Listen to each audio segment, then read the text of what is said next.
You're watching Voiceover. How did you do it? At voiceoverpodcast.com, where we talk to seasoned, successful voice actors to find out how they did it.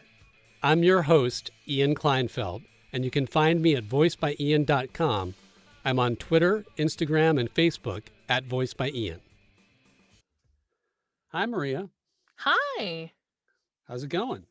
Good. Thank you so much for having me. Yeah, thanks for coming on the podcast. Really appreciate it. I'm excited to be here. Yes, I'm more excited for you to be here. That's great. So you know the drill. What's your business, your website name, etc.? How did you? What are you doing these days? Sure. So I am Maria Pendolino, and my business is called Voice by Maria. My website is voicebymaria.com. And I am a voice actor, and I work across basically every genre where you can do voiceover, from commercials, anything in the industrial categories like business narration, e-learning narration, explainer videos.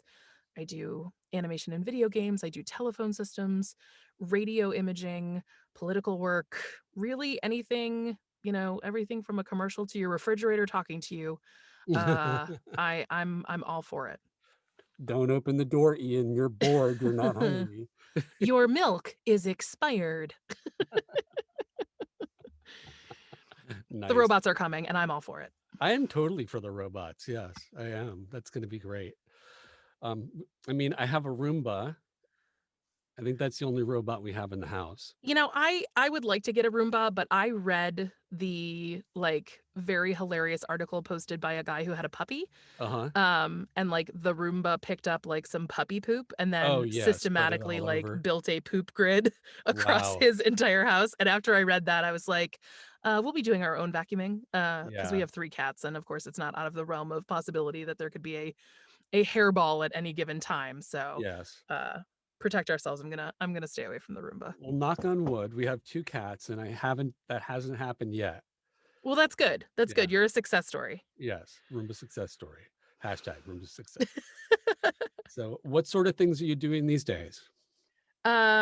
These days, wow. I have a couple of commercial sessions this week for some radio commercials. I am working on some explainer videos for a client. They're releasing some new products this year, so it's kind of product videos, product demos, explaining how to use everything. I'm doing some telephone work for one of my clients. I do their entire phone tree. So Mhm. anytime they change, which number you need to press, or if they have a change in process or protocol, I update the individual prompts that they can drop into their system to Mhm. replace an instruction for a customer. Um, and other than that, I am meeting with a friend today to have coffee and talk about our 2021 goals. So that'll be fun. Nice. That sounds great. Friends, people. Oh my god. Oh my gosh, yes, contact. As an extrovert, Yeah. I really try to meet with as many people, over Zoom, and actually see people in person when, folks ask for help or want to say hi or whatever. Let's get out of my DMs, get out of texting, and let's just take 15 minutes to say hi to each other. It's not the same as getting a person's energy in person and actually being able to walk up and give somebody a hug. But it helps. It helps my Oh poor god, my yeah. poor extrovert soul. My poor isolated extrovert soul. I don't know what I would do if it weren't for Zoom right now. Yeah, I mean, it really is helpful. It really does bridge the gap. It's not a perfect replacement, but it really does bridge the gap. Yeah. Yeah. So, so let's get into it. What were you doing before you got into VO? Great question. So 2 things. When I graduated from college, I started working in banking, actually. And I used it just as a job that I thought was going to get me to New York City.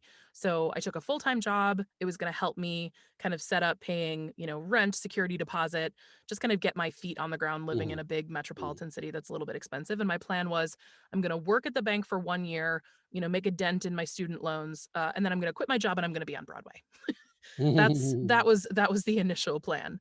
I ended up working in banking for almost 10 years, and it was something that I was good at. I, got promoted. I'm a hard worker, take direction well, all of those things. I never set out to work in the financial services industry. It was never really on my radar. But time flies. Time flies when you're making money and you've got little things like those, you know, corporate golden handcuffs. Like you do a Mhm. good job, then you get some stock options, but they won't mature for 2 years. So you got to hang on and Mhm. things like that. So, came to, where we hit kind of the recession between 2008 and 2010 after some of the financial institutions failed. We were moving into that period. I was kind of sitting in a cubicle graveyard, in a Mm. big financial building, and I was just like, man, this really isn't kind of how I thought things were going to go. Um, so I had my own kind of personal come to Jesus moment, I guess, if you will, Mhm. and decided that I want to be an actor, and I've always really wanted to be an actor. During that time that I was banking, I was dabbling. So I would audition for things like the, off Broadway productions of things that were essentially New York City community theater. They could work around people's Mhm. schedules or things rehearsed Mhm. at night or on the weekend. So I did some of that. I was a regular at the Duplex Cabaret and Don't Tell Mamas, performing in, little musical reviews and shows like that. But I wasn't really kind of on the circuit auditioning for theater, TV, and film every day. Mhm. So in 2010, I quit my banking job and I decided I was going to be a full time actor. So I got myself a couple of part time survival jobs and I was auditioning every day, whether that was waking up at 3 a.m. to like lay on the floors at Pearl Studios to audition for the non union national tour of Beauty and the Beast. Mhm. I was trying to get an agent so I could get sent out for things like Law and Order and Boardwalk Empire. This was right when kind of the renaissance of filming in New York was really Mhm. coming up. There were lots of shows that were filming, so there were lots of, day player and under five roles available for actors to go after. Um, You practiced for the Law& and Order things by packing and unpacking a truck and barely talking to yes, people, right? exactly. He went "I don't that know. I way. don't know what this guy is doing, but I gotta finish Never these I packing never because seen her before in my Polly's dead. life. Yeah, Gotta go." exactly, exactly. So yeah, I got, I got some traction and I booked some jobs and it was really exciting. And the light bulb moment for me in discovering voiceover was I had booked a role on the television show Army Wives, which was Uh-huh. a drama show on Lifetime. It filmed in Charleston, South Carolina, and I booked a recurring role. So I was actually going to be on 3 episodes, but they were not 3 concurrent episodes. Mhm. So I had like, outside dates 1 week here, and then a break, and then another week, and then a break, and then another week. And I was like, okay, well, I've got this job. That's so exciting. But I have this off time where I can't book another job because I won't be able to give them the availability they Mhm. need. And it's not like I'm going to book a theater job, in that short period of time. What else can I do as an actor during these periods where I know I've got something else on the horizon, but I have free time? Like I have days where I could work. And a friend of mine was like, commercials tend to move really quickly. Like by the Mhm. time you audition, you get cast, like you could be working the next day. So maybe you could weasel a commercial in between some of these things. And I never thought of myself as a commercial type. I am a plus size character woman. So Mhm. I don't see a lot of my type, in on camera commercials, so I never really thought about that. I didn't think about pursuing that widely, but he was like, "What about voiceover?" And I was like, "Ha ha ha, face for radio, yes." Um, so I went to one of those seminars. I think it was at Actors Connection or the Network NYC, where you pay $79 for a one night kind of 3 hour workshop with Mhm. a casting director. Everybody gets to get up and read a piece of copy. They give you feedback. They'll do a Q&A, answer some questions about the industry. And I got up in class, read I think a Verizon commercial that was like a 30-second radio or TV spot, and I was like, ooh. I was like, I like this. Mama And likes this.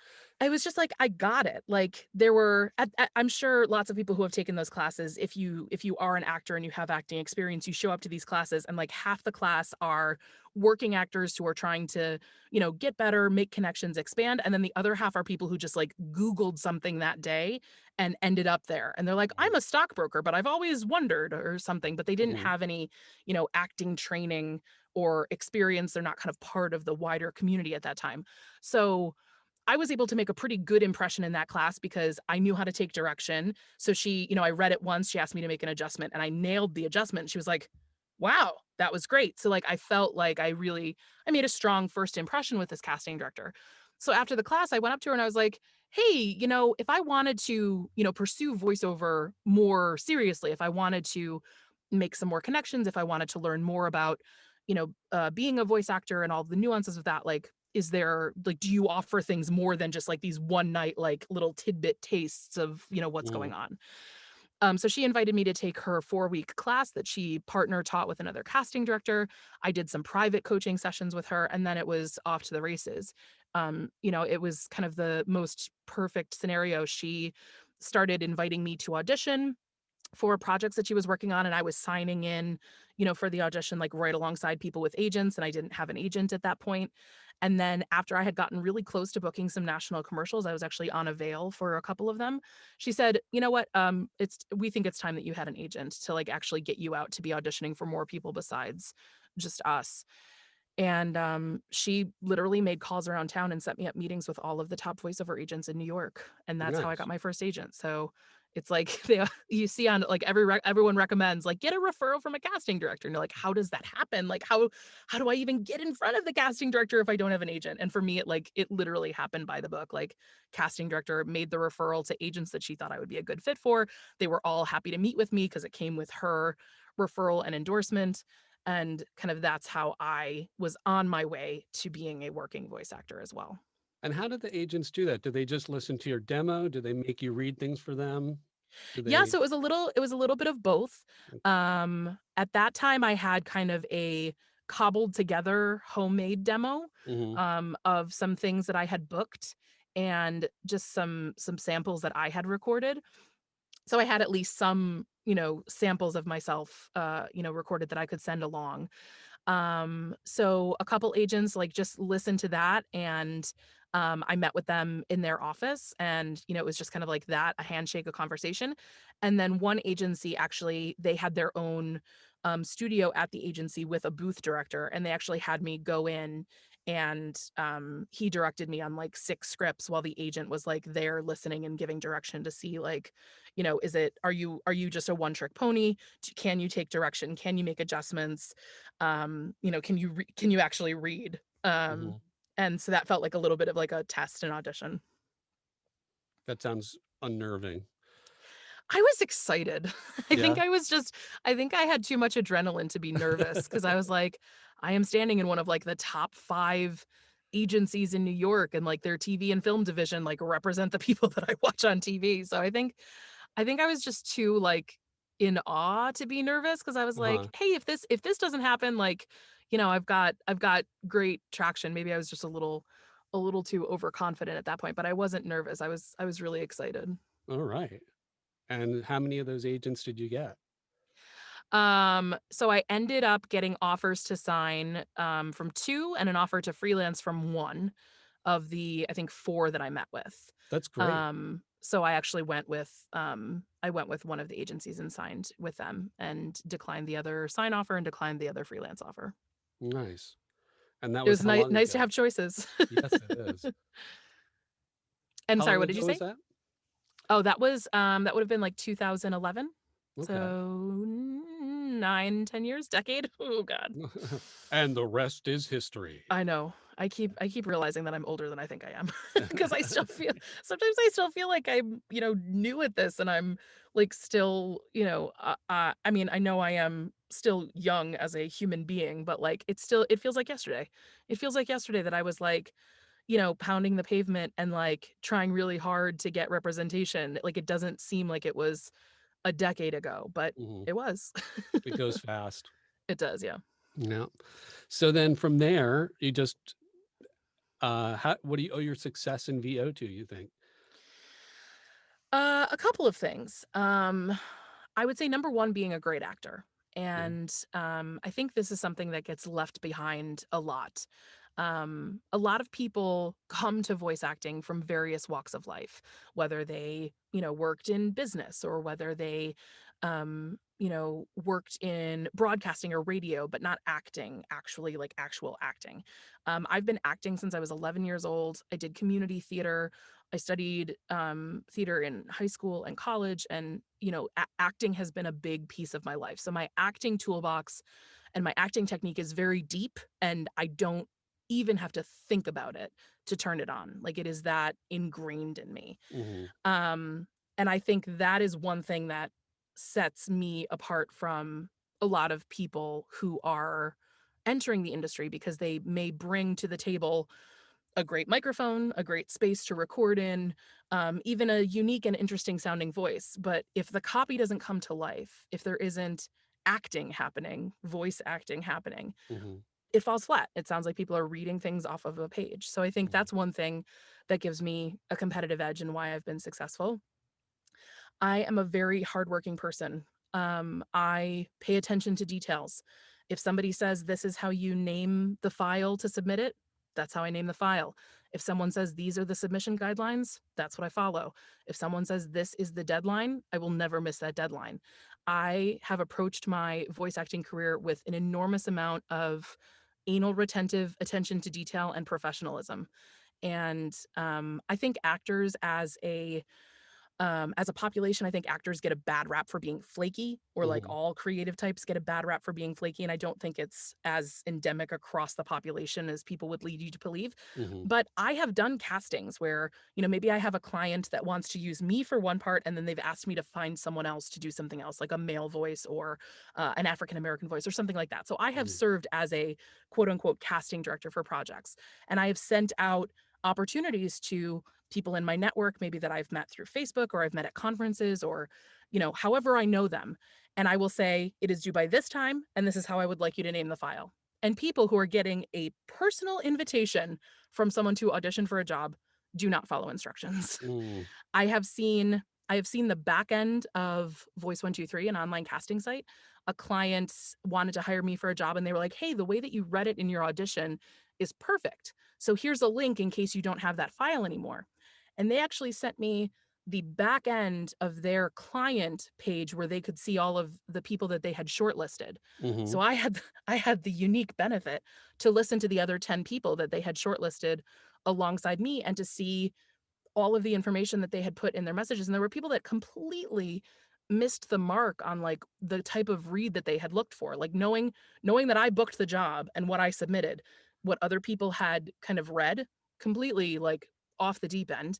And things that they had put in their messages, instead of Hmm. answering the client's questions, like, please tell me your availability on such and such a day, like, also off the deep end. So attention to detail, following instructions, professionalism. That's something that I'm very proud to be good at and do every day. And then I have approached my voiceover career with a very strong business acumen. Hmm. I have always been very entrepreneurial.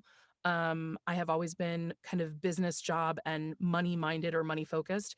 I'm not exactly sure where that comes from. I did not get that from my parents, but like, I was the person at 11 years old who was like pinch hitting for like the other paper boy in town. And Hmm. like, I was making money so that I could feed my Broadway addiction and buy cast albums and things like that. I needed more than my like just my allowance money to make those things happen. Yeah. So I've always been about like finding jobs, making money, things like that. So I've always been very confident to kind of stand up for myself when I'm auditioning or looking for my own projects. I'm confident negotiating contracts. I don't mind saying to a client, I can't agree to that, and like, here are the changes I need. I've brought that level of kind of business acumen and confidence to my business, and I think that has helped my business grow kind of year over year as I've built my career. Nice. It's a lot. That's great. Um, Suggestions for new voice actors. I think my number one suggestion is, if you are not already an actor, get in an acting class. And acting class can mean taking improv. It could mean taking stand-up comedy classes. It could mean taking storytelling classes, like the kind of storytelling that happens at a place like the Moth. But some place where you are kind of actively telling a story, living and breathing, reacting in the moment, all of those things will make you a better voice actor. I would also say first impressions are really important. So don't start, direct marketing to clients that you'd like to work with Don't sell them a product if you don't have it in stock. If Hmm. you don't have the right demos to showcase your work, if you haven't built your website yet, if you're not actually great at that genre yet, like maybe you've studied and trained in commercials and you have a commercial demo, but you've never done e-learning work and you don't actually know the differences, like maybe don't market yourself until you're actually ready to sell that product in your store as a voice actor. So you don't have to wait forever, but like make sure when you're marketing yourself that you can actually deliver on the goods. Hmm. And read everything you are given to sign, and do not just sign it. You are going to get, if you're looking for your own work and you're not working with an agent yet, you will get pages and pages of boilerplate agreements from companies. And the person that you are working with may have literally no idea what the document says because it was written for them by their general counsel or, a lawyer that they hired on LegalZoom or whatever. And they just have a basic blanket talent release that they think is going to protect them in the event that they ever need to use it, and they have no idea what it says. A lot of times, I don't think it's actual like malfeasance. I don't think these people are trying to take advantage of voice actors. I think they Hmm. literally are just using stock boilerplate legal releases, and they don't realize what conflicts and problems that can cause in your business. So please read everything before you sign it, and if you don't understand what something means, ask questions. But I've said in my negotiation webinar that I've taught, don't sell the farm. Don't take a quick payday and sign it and think that it's not going to come back to haunt you, because it might. So Hmm. take your time, read everything before you sign it, ask for changes, and be willing to walk away if they won't remove problematic language from contracts. Things like in perpetuity, exclusivity, Mhm. things like I'd that. say anytime you see all media, like now or here to be invented, so like TV and also TV on the space station when we figure that out, right? Uh-huh. So like all media can be problematic. In perpetuity can be problematic. It's not necessarily problematic for all genres. In perpetuity for a paid advertising commercial is different than in perpetuity for an e-learning program about compliance that you do for a company. Those are two different things. So understanding when uh, a clause like in perpetuity could be problematic. And then exclusivity, absolutely. Like understanding if you take this job, does it take you out of the ability to do other work for their competitors, and for how long? And is the rate that they're paying you sufficient enough to turn down other opportunities Hmm. for the duration of time that it's running? What's the most obnoxious thing you've had to ask them to take out? um, I think it was probably a project that was um like, it was not a commercial, so it was not an advertisement at all. It was literally just, like, explainer series on, like, explaining how to use, like, different parts of a bank account or banking services, like, this is, like, how you use a checking account, and this is the difference between a savings account and a money market, like, very educational and informative kind of stuff, but not written to be aired on television. They were not pre-roll ads. No kind of paid media or advertising was gonna be behind them. But the company wanted the ability to, like, use the information in a lot of different ways. So they wanted to be able to kind of like slice and dice it. And the release said, like, all media, like now or media to be invented, like all uses, including promotional, advertising, this, that, and the other thing, and like no expiration date, in perpetuity, blah, blah, blah, blah, blah. And I was like, look, like the nature of this content is educational and informative. You are never going to run this on television. You are never going to run this on radio. The content is like 3 minutes long. It cannot be a pre roll ad. So I cannot give you all media in perpetuity, because then I am saying that you could run it on TV if you wanted to, and you could run it on the radio, or you could run it as a pre-roll ad.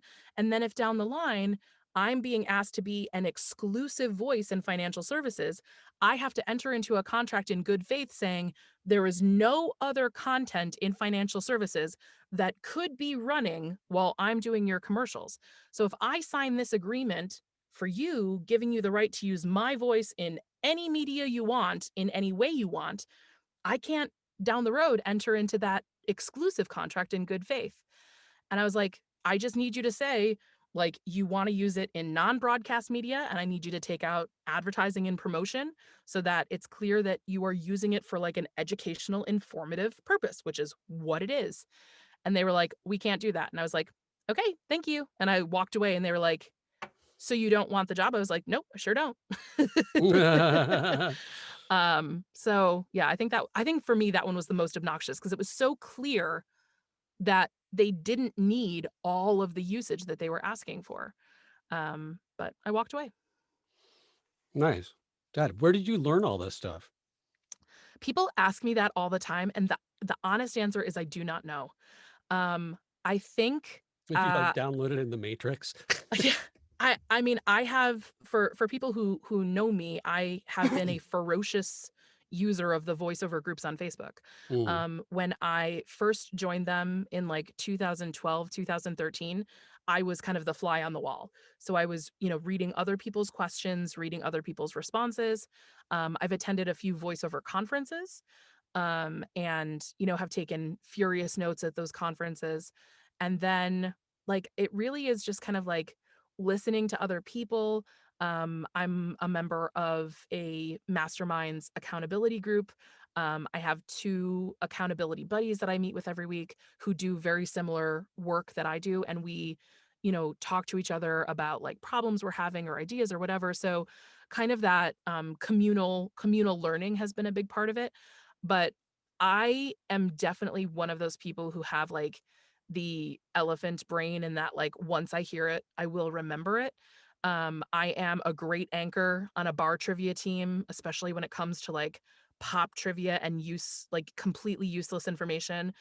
Like before COVID, like one of the last times I went to trivia, like the question to win the game was like to identify like the eyeballs of this celebrity, like no context, and it was just like a picture of a celebrity wearing sunglasses, and I was like, that is Kendall Jenner. And like the rest of the people on my team were like, they don't even like watch any of these shows or have any of that. And they're like, how do you know that? And I was like, I just do. I must have seen it. I must have seen this picture in Us Weekly in passing. I don't even watch the Kardashians on television. Like I just know. I just know who that is. you're a So sponge. that kind of like sponge elephant brain, I think, has served me well. I just remember when I've encountered a scenario, I remember it. And then I've been, doing my best as a leader in our community to kind of pay that information forward and make sure that other people know, not to do these things or to ask for changes too. So I've tried to share the knowledge out.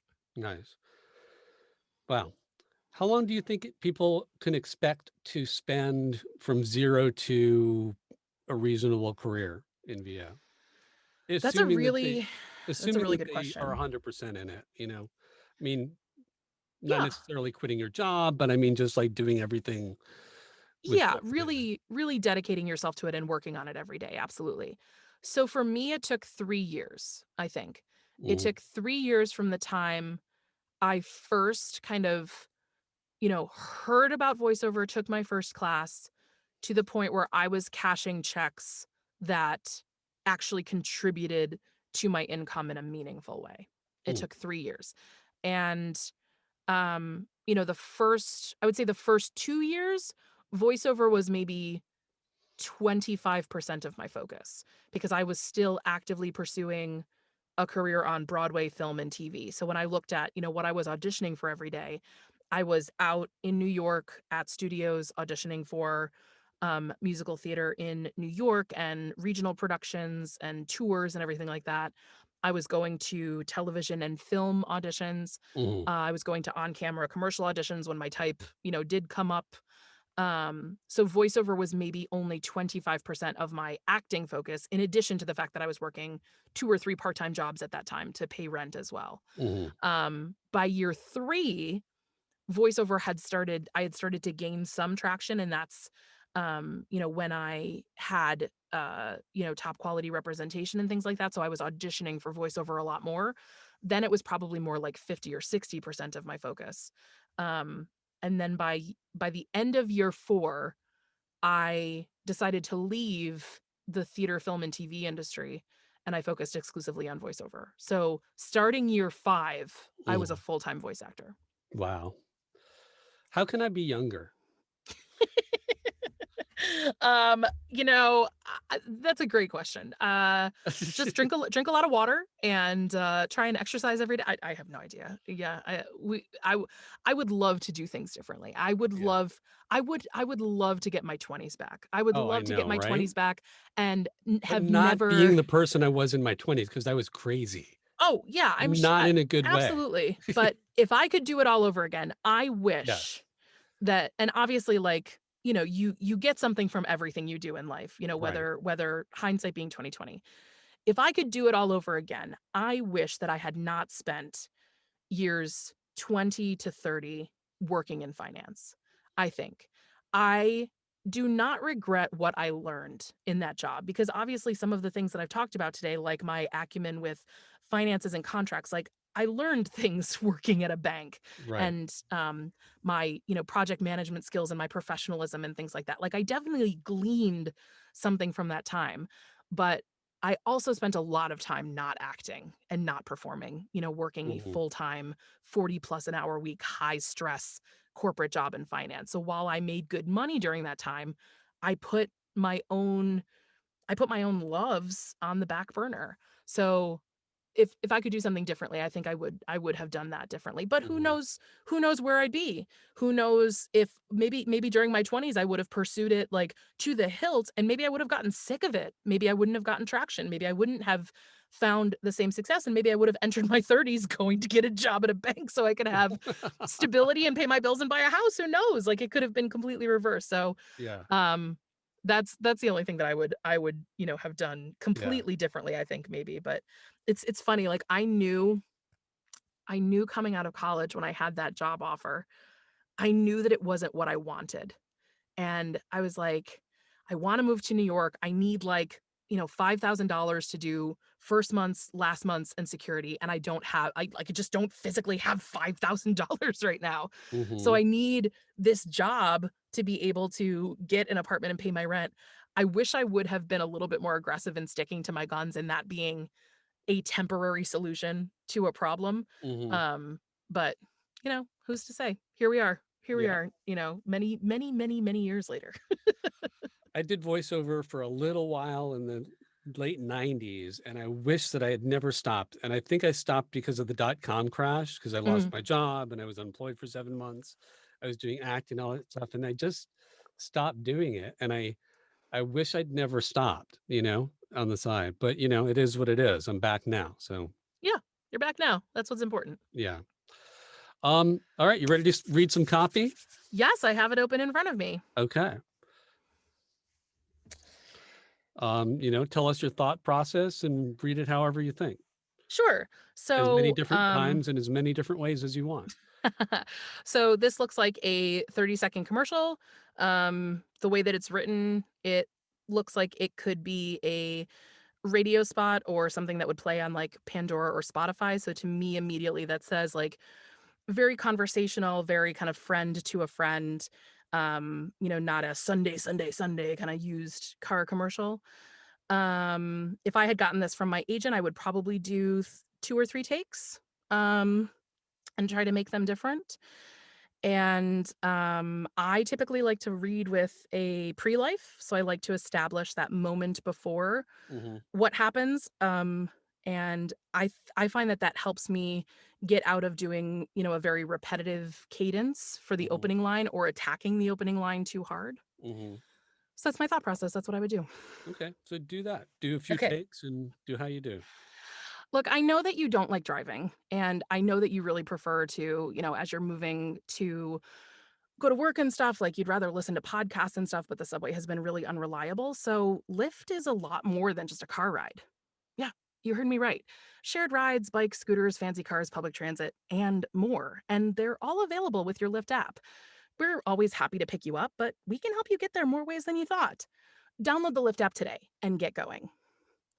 So that would be kind of like my first very straight conversational take. And then I might do one that's slightly more announcery and like paying more attention to the brand. I don't know if you've heard about us. I know you probably know us from our cars and maybe you've seen some of our cars with, the pink mustache and stuff, but Lyft is a lot more than just a car ride. Yeah. You heard me right. Shared bikes, shared rides, bikes, scooters, fancy cars, public transit, and more. And they're all available with your Lyft app. We're always happy to pick you up, but we can help you get there more ways than you thought. Download the Lyft app today and get going. Mhm. So I massaged the brand a little bit more, took a little bit more time. And then my third read in a when they're conversational like this, my third like wild card read is usually I try to go either really, really warm if it makes sense for the brand, or I go really snarky. And Mhm. that's like my wild card read. And I don't always submit it. I think it depends on what I know about the project. But that's the one that like I'll submit something that maybe is just like slightly left of center. Uh-huh. So So, let's hear the warm one and let's hear the snarky one. oh, you want me to do both? Oh, yeah, Okay. yeah. Yeah. All right. So for the warm one, I would do Lyft is a lot more than just a car ride. Yeah, you heard me right. Shared rides, bikes, scooters, fancy cars, public transit, and more. And they're all available with your Lyft app. We're always happy to pick you up, but we can help you get there more ways than you thought. Download the Lyft app today and get going. So that's my like heartstrings mother huggies commercial. Uh-huh. And then snarky would be, look, Lyft is a lot more than just a car ride. Yeah, you heard me right. Shared rides, bikes, scooters, fancy cars, public transit, and more. And they're all available with your Lyft app. We're always happy to pick you up, but, we can help you get there more ways than you thought. Download the Lyft app today and get going. That's like the teenager read. That's my inner Janine Garofalo. Like, look, you're just stupid. Like, just do this. Yeah. Nice. So those are good things. So you always have those 4 in your pocket. Yeah. And I just, kind of massage in there as needed based on the information they give you. If my agent has sent a storyboard and it's a television spot, I'm probably going to take my time a little bit cuz you got to leave space for the visuals. If it's going to be for a major campaign, I might go on to iSpot and look at the kinds of things that the brand has done before if I'm not intimately familiar with their commercials already. Do they tend to be more warm and authoritative, or do they tend to be more, kind of snarky millennial? So I do a little bit of research depending on the job. Mm. And then I probably, like I said, I will send for a spot like this, I would send 2 to 3 takes, and I probably wouldn't do more than 4 to get to the 2 to 3 that I want to take. I really try not to overthink it. Mhm. Okay. Um, Audition suggestions for newbies? Follow all the instructions that you're given. Yeah. Try to get clean takes. Don't spend a ton of time franken taking auditions because the people on the other end will notice. Mhm. What It's is one that? thing You if mean you've like cobbling stumbled and you things want to do a together? pickup. Yeah, cobbling things together. It's one thing if you've stumbled and you just need to do a pickup. Like that's fine. But like don't read it 37 times and then take, one sentence from take 2, one sentence from take 6, one sentence from take 8, one sentence from take 12. Trust me, don't overthink it that hard. Just read the script. Just read the script, find where you want to be, and then if you need to do a pickup because you stumbled, then cut that in. But don't you are not being hired to be a fantastic audio editor. You're being hired to be a voice actor. So don't go crazy. Um and yeah, just follow your agent's instructions. If they ask for a slate, slate. If they say no slate, don't slate. Like all of those things make a difference. Okay. Sit or stand? Totally personal preference. Totally personal preference. I have a mobility challenge, so I do all of my voice acting sitting, and I have no problem finding energy, bringing air into my lungs. But personal preference. So whatever works for you works for me. Okay.